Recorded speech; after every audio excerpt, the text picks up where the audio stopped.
All right, let's dive in. Today, we're pulling back the curtain on the secret blueprints that power pretty much every app on your phone and every website you visit.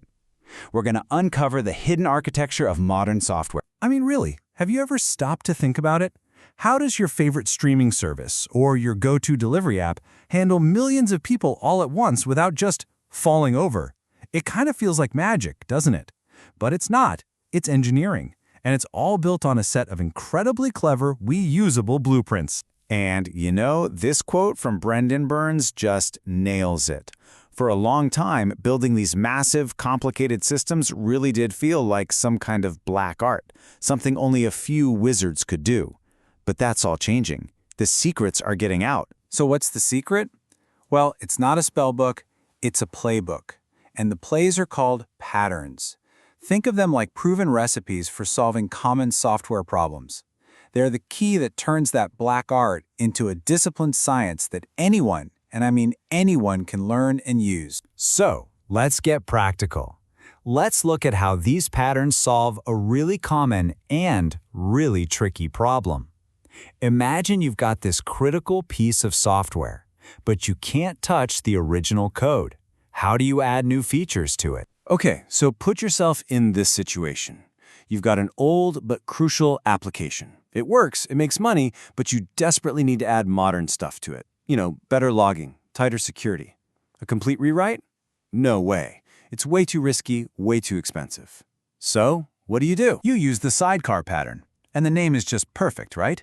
You attach a brand new component to your main application, just like bolting a sidecar onto a motorcycle. The sidecar adds new capabilities, while the motorcycle, your original application, just keeps on running, totally unaware that anything has changed. The core code is completely untouched. And when you see it laid out like this, the benefit is just so obvious. The old way, cracking open that original code, is a recipe for disaster. You introduce bugs, the testing takes forever, it's a nightmare. But the patterned way? It's clean, it's modular, it's safe. You can upgrade or even swap out the sidecar without ever risking the main application. It's a total game changer. And this, right here, is why patterns are so incredibly valuable. It's not just about one solution. They create a shared language. An engineer can just say, let's use a sidecar for logging, and the whole team instantly gets it. No long explanations needed. It's about reusing proven solutions instead of reinventing the wheel every single time. Okay, so a sidecar is great for one application. But most modern software isn't just one thing anymore. It's dozens, sometimes hundreds of smaller, independent services all working together. So that brings up the next big challenge. How do you get all those different parts to talk to each other without creating a total mess? The key principle here is an idea called loose coupling.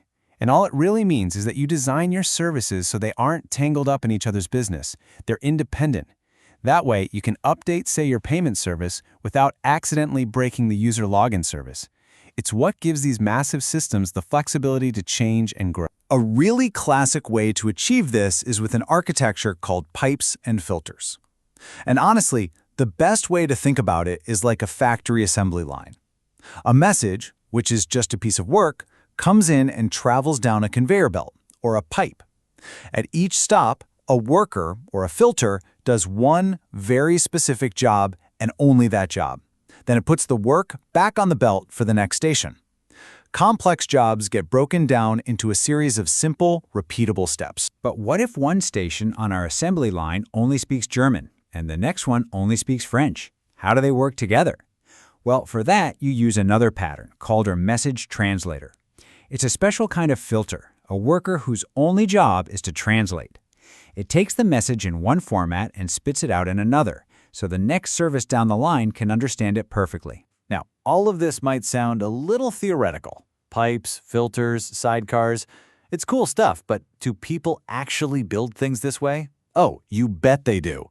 Let's take a look at these patterns out in the wild. We're going to peek under the hood of a real content management system built for a huge Counter-Strike fan community.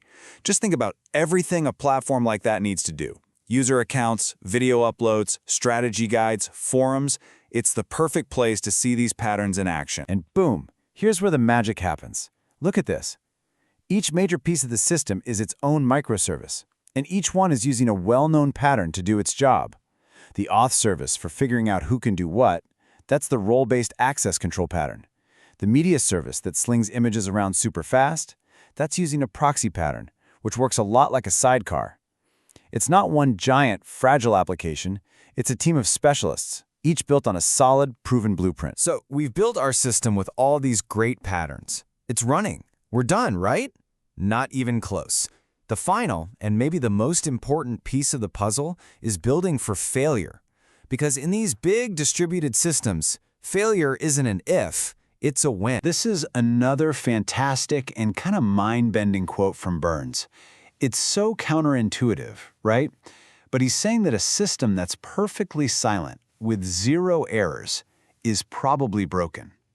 A healthy system is always humming along with a low level of tiny, recoverable failures. If that background noise suddenly stops, it could mean your whole monitoring system just died. So when something really does go wrong, how on earth do you find it?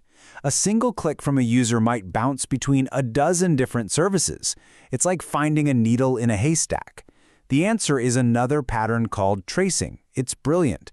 It attaches a unique ID to every single request the moment it enters the system.